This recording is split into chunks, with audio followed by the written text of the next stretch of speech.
Salut à tous, c'est Pang Dacheno, bienvenue sur cette vidéo qui aujourd'hui va parler de violence. Donc, comme je vous avais partagé sur les différentes vidéos et puis sur la petite réunion online qu'on s'était faite, je suis quelqu'un de violent et ce qui m'intéresse toujours, c'est voir mes réactions par rapport à différents sujets, à ma façon de me comporter.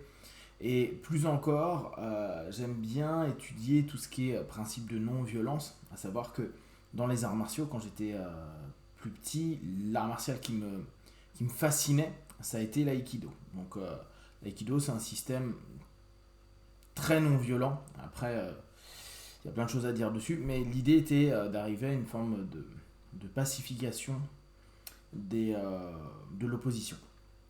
Euh, le fait que je fasse du jutsu est quelque chose d'assez intéressant aussi. C'est un art de combat où initialement on percute pas les gens. Donc c'est initialement, hein. Et l'idée est aussi géniale parce que je trouve que la violence est gérée. Elle est gérée de façon non agressive, tout en étant proactive et offensive. Non agressive, c'est que vu qu'on ne donne pas de percus, on ne traumatise pas.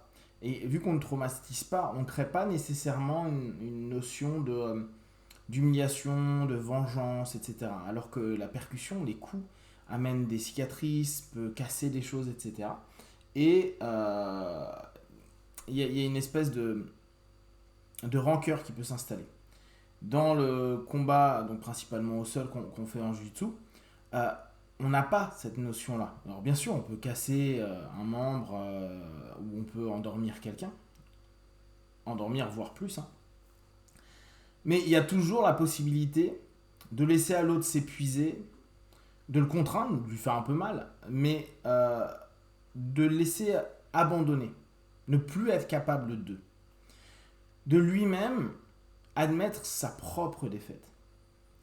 Je trouve que c'est quelque chose qui est particulièrement intéressant, dans le sens où quand on est quelqu'un de violent, on pourrait se dire, bah, je vais justement plus percuter parce que j'ai quelque chose à aller détruire chez l'autre.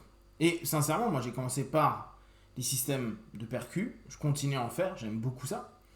Mais ce qui m'avait fasciné dans le cheminement du jutsu, comme moi j'ai pu le voir, notamment avec l'UFC, donc pour ceux qui ne connaissent pas, qui étaient les premiers combats en cage qu'on a eu aux États-Unis en 93, c'est de voir un petit Brésilien qui faisait 80 kilos arriver à vaincre des gars où il n'y avait pas de règles et sans percuter. Et ça, j'avais trouvé ça génial, c'est-à-dire que on arrivait au travers d'une violence, mais d'une violence organisée complètement différemment, à battre d'autres personnes violentes qui, elles, cherchent le chaos. Entre soumettre quelqu'un, c'est-à-dire faire que quelqu'un admette et abandonne la partie, comme on peut l'avoir aux échecs par exemple, et mettre KO quelqu'un, c'est-à-dire mettre hors de combat une personne, le cheminement peut sembler le même parce que ça reste un combat, une bagarre. Alors, on va pas dire une guerre parce que ça n'a aucun sens dans ce contexte-là. Néanmoins, ça amène une façon de percevoir la violence de façon complètement différente. Pour autant, l'un comme l'autre, quand on voit des néophytes qui nous en parlent, on dit mais c'est violent votre truc. Mais moins il y a de percus, moins les gens trouvent que c'est violent d'ailleurs.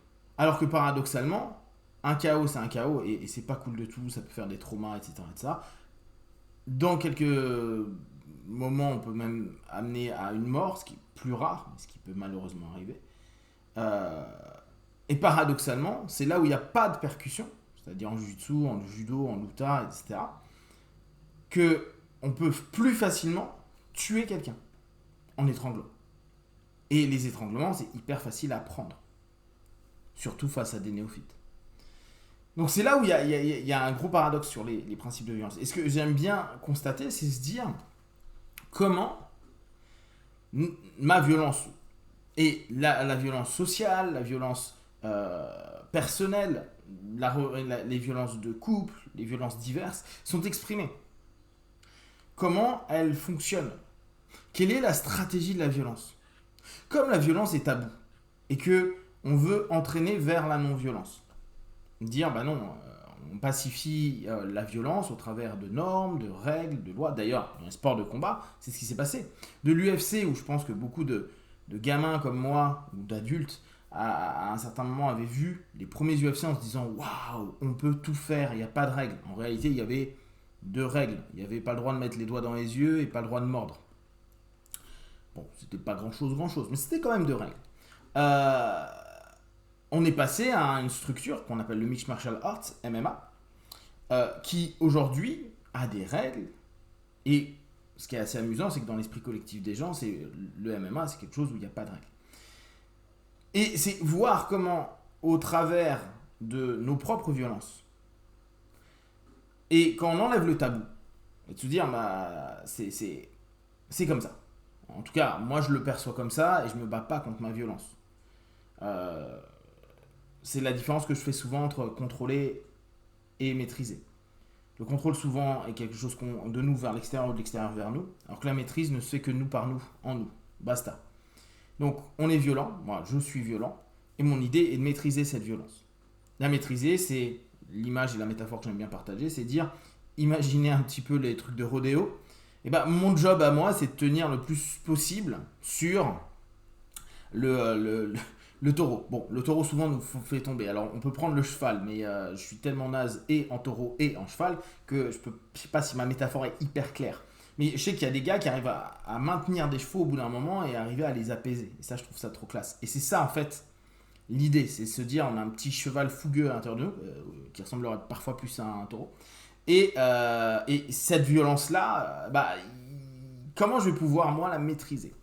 Sans dire que c'est mal, sans la colorer. À nouveau, je vous repropose cette notion de possiblement neutraliser nos idées par rapport à ça. Nos idées qui sont liées au jugement. Et se dire, quand on commence à admettre que la violence est violence, qu'on admet que la violence ne deviendra pas non-violence, et que donc cette violence peut prendre plein de formes, et ça on le sait, comment, que ce soit une individualité, que ce soit un binôme, que ce soit un groupe ou carrément un système ou une société, comment on va réussir à comprendre les mécanismes de cette violence, gérer les mécanismes de cette violence, admettre et ne pas les nier, parce que le problème actuel c'est de nier cette violence. Moi c'est un des trucs qui me rend très violent, c'est de nier le fait de dire ah mais non, il faut être peace, et mais non, il faut être comme ça, ah c'est pas bien d'être violent. Combien de consultants j'ai qui viennent me dire j'ai pas le droit, il ne faut pas, ce n'est pas acceptable. Mais c'est bon, tu peux taper une gueulante, tu peux même taper un mur, tu peux même te péter la main en tapant un mur, c'est pas grave tant que tu le fais pas trop sur la tête de quelqu'un d'autre, à moins que ce soit dans un ring ou une cage, un truc, un machin. Ou autre situation un peu spécifique. Donc, l'idée, c'est de se dire, cette violence-là, elle existe. Cette violence-là, elle a différents visages. Je peux avoir une violence qui cherche le chaos. Je peux avoir une violence qui cherche l'abandon de l'autre.